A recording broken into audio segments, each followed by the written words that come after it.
Good morning.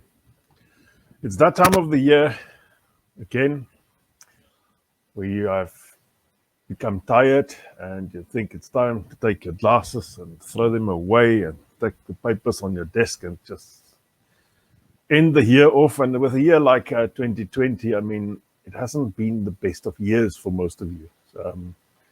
Even for myself, being in the lockdown, it didn't work for me at all. So I couldn't go camping. So that's why this morning is all about camping.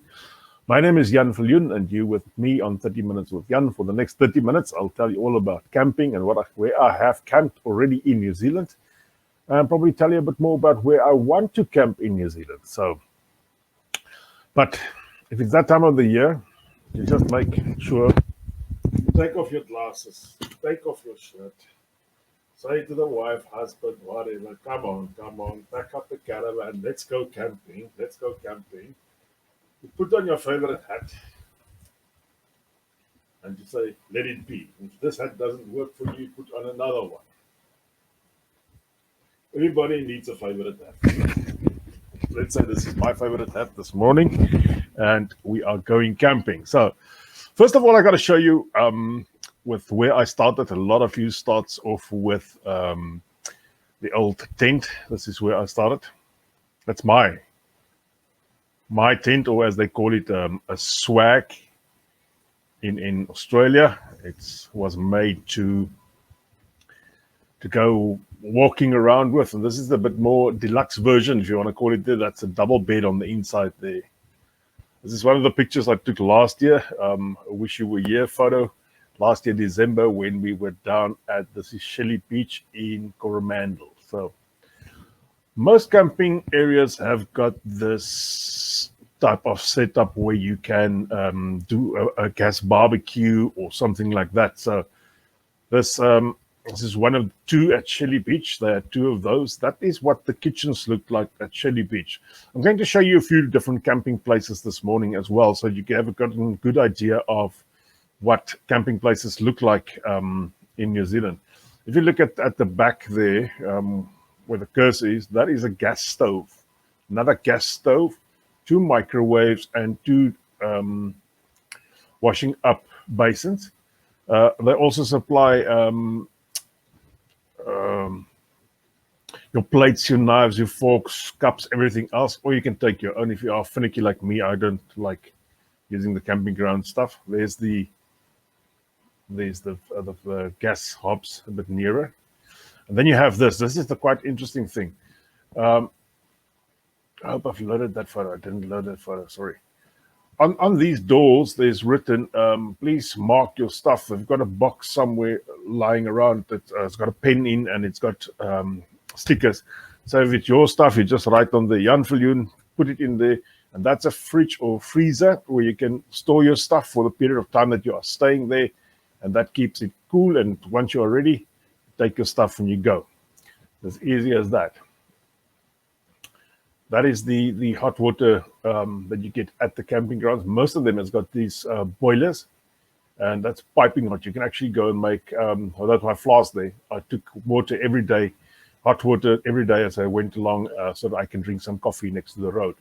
Because, you know, your coffee is this stuff. And coffee is best had with stuff like this. Omar biscuit. I don't know who else like old Omaiki. I said to the wife I would love an Omar, and she actually got me an Omar and another Omar and whole bag full of Omars. It's 4 packs of Omars for 6 days away. So good to the wife. I've taught her well. A few things while out there. If you go camping and you're doing anything with your boat or your caravan, this is some new technology that's on the market. It's a tow bar. hitch. It looks like this, quite weird. And then you've got the two different size balls that you can fit on. And it just clicks in there, and it's safe like this. And if you need to change the lock, I'll tell you now why we would need to change the lock from time to time. Just add a bigger one. The traders or boat tow bars in New Zealand's got a different size ball than what your caravans have. So keep that in mind. It does have a different size of ball, and you would need to change the balls between towing the one, then towing the other one. So a few tips on camping. Before you go camping, go and service your vehicle. Don't go out there with an unserviced vehicle. You could land in trouble. And have a look at the pressure that your tires are. That's quite important. We've got this guy in B&I, and every week he basically tells us about the tire pressure and how important that is. And then one day I took my 4x4 team and I said, well, you put in the right pressure according to you. And he changed the tire pressure quite immensely from what I was using. He went much higher than what I was using. And the reason behind this was the fact that he says New Zealand has got much more winding roads than fast roads. If you are from South Africa, you would realize we used to drive very fast in that country. Here, 80 to 100 kilometers an hour is called very fast, but the roads is winding, and you need your tires to be much more stable around these winding roads, just to give you a bit more or a better driving ability, or a bit more better driving experience at the end of the day.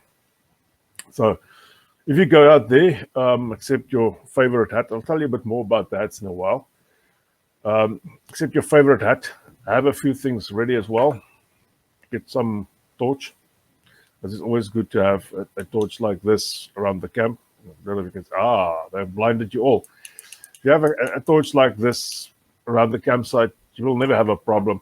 Most of the campsites in New Zealand is really well lit, so that's not a major biggie in that. Let me show you this. This is still at Shelley Beach. That white little part there, that is where the barbecues are. And then you've got your bathrooms, your toilets, your television room down here. You've even got some chalets down here. This is what's different between New Zealand and South African camping sites, because there's a big difference between them, to be quite frank, a massive difference. The South African camping site doesn't often have integrated chalets and rooms that you can hire while this is amongst the parking or amongst the camping. The areas up front here, that's for your what they call hard tops. This is where big camper vans will come in, and just behind them, that's where the tents would have been.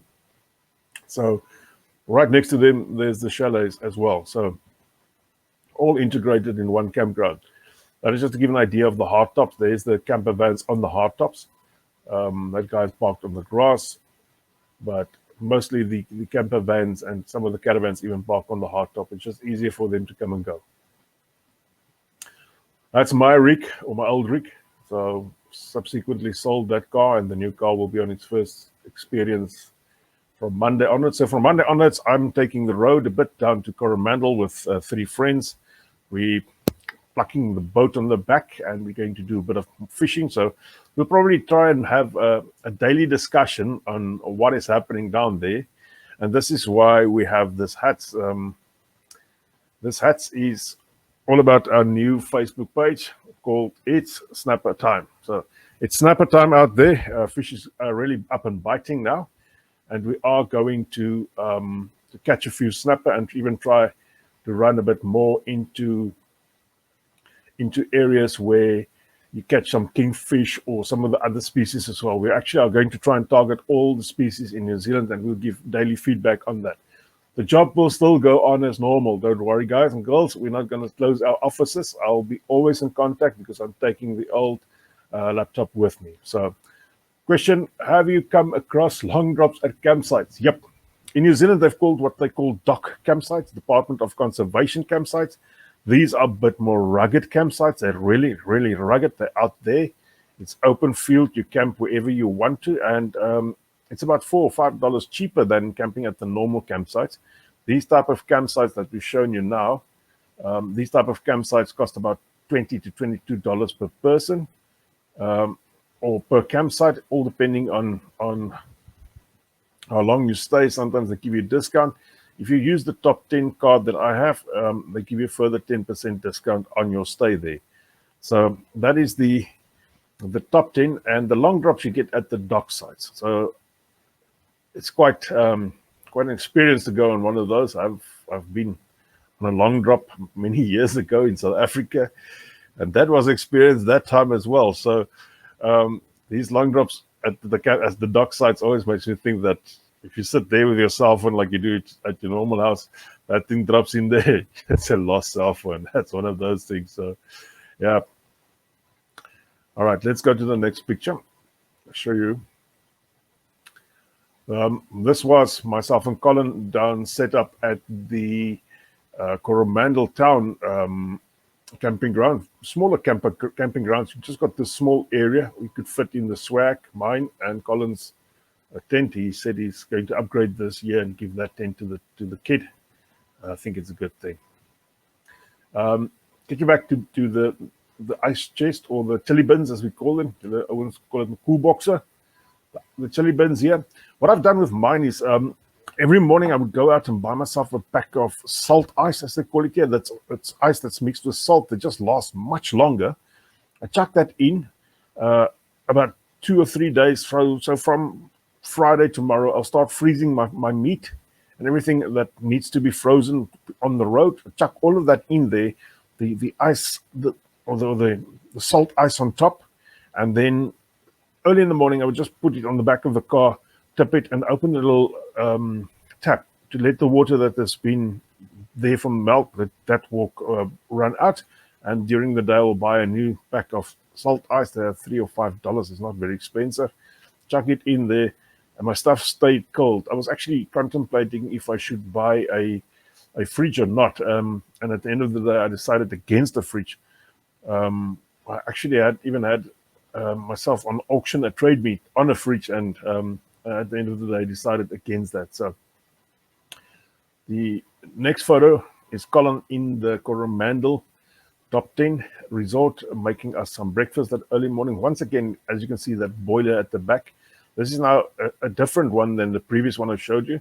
They've got one of these nice plates where you can do your eggs and your bacon on there. Once again, a gas stove and a electric oven down there, with your wash basins down here. And I think the fridges was on the right hand side, if I still can remember that. This is a dreary one, because yeah, it was raining. We were in that rain there. We actually took out things and sat down at the barbecue area at the back. As you can see there in the back, there's a swimming pool as well. So some of these campsites have got swimming pools. Not all of them have got swimming pools. I find the ones that are right next to the beach, that you can just walk off into the ocean, hasn't got swimming pools. It's I reckon you can go and swim in the beach. There's one of these moments that we had. Made a bit of eggs on the old griddle down there. And if you go off-road, okay, let's go back to this picture now. In New Zealand, you've basically got 3 ways of camping. The first one is you take your tent, you can chuck it somewhere. Then you take your caravan, you can chuck it somewhere. And then you take your camper van, you go and chuck it somewhere. I know there's guys that have converted their cars into campers, and you get a thing here down here. It's like a blow-up mattress that fits into all the holes of your vehicle. You can sleep in the back of your car as well. So that's the one way to do it. On the other side, you've got 2 ways to camp. It's either freedom camping or paid camping. Paid camping will include the dock sites with the long drops, will include all your top 10s, will include all your private-owned camping sites and so on. But for freedom camping, you need the sticker. That sticker says it's your whatever you have with you, your camper or your caravan or whatever else is self-contained. This is on my caravan, and my caravan is self-contained, so it's got its own water on board. It can take care of its own rubbish water, or black water and grey water. So I can basically go up to any freedom camping spot and park there. I think the longest I'm allowed to stay at a freedom camping spot is about 3 days. And around Tauranga, there's a heap of them. I'm not even going to try and count them this morning. There's too many of them. Some people camp with these type of things, like you know, this is a Gypsy Fair. I actually took photos of, but these guys were living in this interesting mobiles or vehicles, if you want to call it that. That's a very old bus that they built on a piece of a house on the top. I actually got about 2 days later, I was on the road and I went past this one. So that thing is really driving. It's going somewhere. Some of these people even came from the South Island with their weird looking contraptions. And there's the wife. Now, this is at the Hastings, or is it? Yeah, it was at the top 10 in Napier or in Napier area. It was the Hastings top 10, if I'm right. She's there at the gas barbecue, doing a bit of or just looking after the meat. I had to do all the barbecuing there. There's our rig that we normally camp with. We've replaced that vehicle now. As was in the middle of summer, it was extremely rainy. It was extremely cold. It was so cold we actually went and bought jerseys, and we couldn't find any jerseys because it's summer, midsummer. I think we got jackets at Kathmandu at the end of the day, but it was pouring down. That thing that's sticking out there, that's my two electric bicycles. We had one day about half an hour time that we could ride them around. We just went to the back of the park down that other way there and came back, and it was raining again. Back on the self-contained portion, what's standing down here, that is my water can. I think it's a 50-liter water can. You roll it to the tap, fill it up, and roll it back. Some people live in these things. Now, if you ever go on Trade Me, and if you want to see at what ridiculous prices caravans come, then you should go and have a look at these type of things. These caravans can go for up to $30,000. That is about 350,000 rand in South African rands. If you are still listening to me from South Africa, this is that same camping ground where we had the rain the whole time, and this is how packed it was. It was really packed. It was I think we were there from about the Wednesday up to the Sunday or so, and it was really packed. At a certain stage, it was quite empty, and then I think Friday afternoon or Friday morning, people just started pouring in, and it just became extremely busy. So, yeah. But as you can see here, and why I put this photo up, people have got all types of contraptions. There is a caravan standing there. That is one of those long tents. There's this little dome type of tents. This is more the tent where you put the canvas over the frame. And at the back, something that you South Africans are quite used to, is the old boswaantjie, or bushwagon. I don't know what the real English word is for that, so I'm lost for words there this morning. That is the boswaantjie. Some Kiwis actually do have these. They import them from Australia, and I see a few South Africans that's also brought them along. So one other thing, while you are out there and you decide to go off-road and decide to go into a dock camp, point one, in dock camps, you've got to be careful. Sometimes the guys go there to shoot some buck or deer or pigs. So it's been known that they shoot out of dock camps. So they stop there, sleep over at the dock camp, and go shooting in the mountains. So be careful for that. And if you are off-road, have a two-way radio. This is the one we use on the boat or when we drop people in the water to dive or so. But have a two-way radio with you so that you can talk to the other vehicles that's with you. Never go alone on these off-road tracks. There's a lot of people that's always looking to go exploring somewhere. And if you're in my area, you can press on my button if you want to. I don't mind going out. I actually love the nature life in New Zealand. This is the Hastings Top 10, same as the previous one. That's the camping, and just next to the camping, or just next to the camping on this side, you get this, I would say, it's like a seating area where you can go and have your food.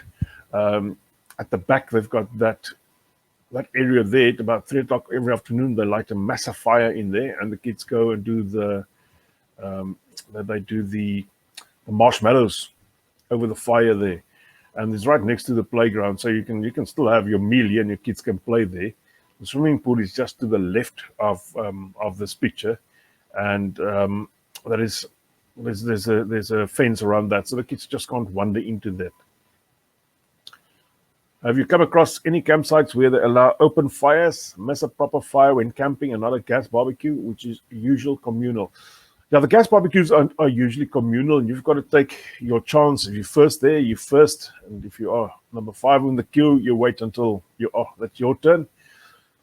We are going camping next week, and we are going to take charcoal fires with us. So we will see how far we get with that. And if they stop us at a certain stage, I've bought quite a nifty little thing that I'm going to take along. We'll see as the time progresses, and perhaps we'll show you this McGafter that we bought. But we also got very small, like Weber type of, I would say Weber type of charcoal little things. It's about this size. You can do for 2 people on there. And the nice thing is they sell them for about $20 at places like Warehouse and so on. So it's quite a cheap thing. And if you burn through that in a period of time, you can just throw it away. It's no hassle on that. I've had mine for about 2 years now, and no rust on that yet.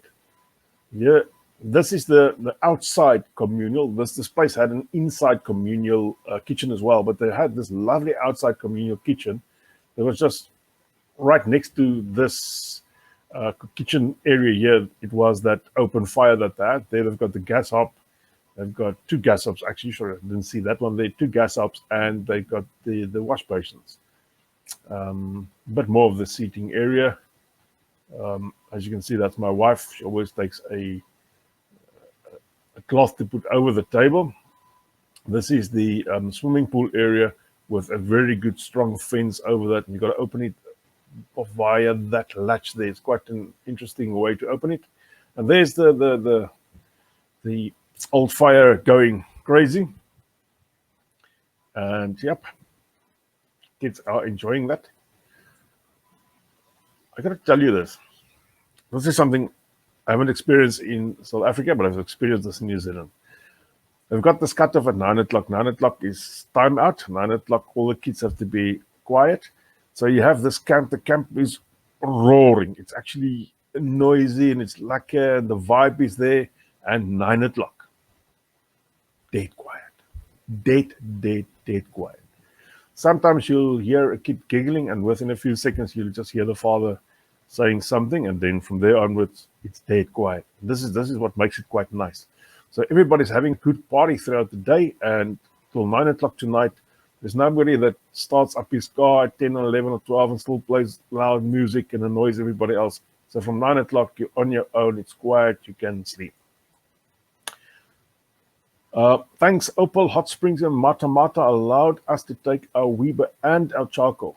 That's great. Probably something to have a look at. I haven't been to the Opal Hot Springs yet. I've seen them advertised, and I was thinking probably one day. Question here: are you allowed to have your own gas cooker at the tent? Yes, you are. All our caravans has got fridges and gas cookers in there, and my caravan's got the toilet and a shower and everything else you can think of having at home. My caravan has got that in. So, yep, you are allowed to have your own gas cooker. We are taking along a smaller gas cooker this year, one of those that opens up as a. It's got a little box like this. It's about this big. It's a single plate. So we just want to do some coffee quickly early in the morning, and not have to go to the communal area to do the coffee just there, because we like some coffee early in the morning. Let's pop back to the pictures while we still have a few minutes left. A bit more of the camping grounds. That is my setup. I bought this little tent as a blow-up tent, believe it or not. Hook it up there, pump it up, and it's there. It's standing ready. That's my caravan. This is at Hot Water Beach. The wife, Gustav's wife, Karin, and once again, they've got this, I think it's a 3 kilowatt element or something that's in there that boils water continuously. You've got something for your hands to clean your hands. Once again, the zinc, as you can see at the bottom. Have a look here at the bottom. I'll see if I can do this big picture so that everybody can see that. Down at the bottom, they've got plates, they've got cups, they've got cloths. You've got pans down there. You've got all your stuff, your cooking pots and everything else that you've got down there. So everything is there. If you don't really need anything. I actually went last year and I went totally overboard. And I took everything of this with me because I didn't know what they would have there. And I was actually surprised the day that I unpacked my vehicle and how many stuff came out that I've never even used. So it's a bit more of there is the fridges again, and that reads, please label all food with your name, blah, blah, blah, and so forth. So as you can see, there's tons of food in there, and everybody's got a sticker on that, so you don't take anybody else's food, and they won't steal your food. Never heard of any complaints on that. I don't know if there's anybody listening this morning. Somebody says it looks like glamping. Well, you got to have some luxuries if you go out there. Otherwise, you can go to the Dockside. Here's the label I was looking for, or the photo I was looking for. Hot Water Beach. Please label all food with name, site, and departure date. Unlabeled food will be disposed of. The interesting thing here is they have a box next to the fridges. If you've got extra stuff that you don't want to take with, like spices, tomato sauce, all these type of things that won't go off, and you let's say that is your end of your trip at this specific place, and you want to leave the spices, you put it into there, and anybody else can come and either take for them or just use them and put them back. So the one place we had tons of tomato sauce and any spice you can basically think of, and we just used those spices for the period that we were there and didn't need to use our own spices. So this is where we're going from Monday onwards. Monday to Sunday I will return. This was at Blue Springs. This is our camp down there. We've replaced the boat and the car in the past year. That's the caravan with a blow-up tent on the side. And then we put up the gazebo. We have one of our friends put the tent on our site as well. It was quite a big site. We took the biggest site down there. We had the gazebo as a communal area so that we can have some place to eat. Once again, they had this type of barbecues, which wasn't a very good barbecue. It's more place where you can do your fry your eggs and your bacon in the morning. But that's what we had to use there. We didn't have the better barbecue there on there. This is just a photo of that specific camping site right next to the river. We were absolutely right next to this river, and it was so much fun. It was really peaceful. As you can see, the river just runs off on the left of this photo. The boat's ready there to go into the water. This is the communal ground. And this was in Rotorua, by the way. Yeah, that little river was in Rotorua. And once again, we were eating. Goodness me, it looks like it's the only thing we do when we camp. It's eat, eat, eat, eat, eat. All right, that is the end of my photos. So, any other quick questions? Anybody's got any other questions? If you're on my personal Facebook page, I probably will miss your questions because that doesn't come through to this area where we have our comments. I will answer, if you've got any questions on there, I will answer them later down today. So keep in mind that by take off the hat a bit, I'm still working today and tomorrow. So by next Thursday, we're trying to have a direct link up to you guys from Cook's Beach in Coromandel, and we hope that the internet allows us to do that. If it doesn't allow us, we will try and post a video or something like that, but we are going to do our best to get a bit of the life that we're living in New Zealand to you guys, especially the South Africans. We want to entice you, show you what camping looks like this side. And to those New Zealanders or those South Africans in New Zealand that haven't gone camping yet, take time to think what you want to do. Take time to think what you need to buy. Take time to really plan what you are doing. And I've got a tip for you guys, those that are going camping for the first time. Okay, listen to this. Those that are going camping for the first time this December and you have planned this 2 or 3 week trip, even if you just planned a week trip, take a weekend before the time and go camping with all your stuff that you want to take on your longer trip. Go and test it all out. See if it all works. See if you need anything more. It's nothing as bad as being out there in the bundus and you have to drive 40 or 50 kilometers on a long, windy road just to go and buy one small item because you forgot that. we once in South Africa had a camping weekend, and when we arrived at the camp, we had all our tents, we had everything else, and we had no tent poles. So I had to drive 2.5 hours back home to go and get those tent poles. So yep, perhaps make a list if you are serious and want to take everything on there. I do have a list that I've got on my computer that I'm busy compiling for our trip next week. So, all right.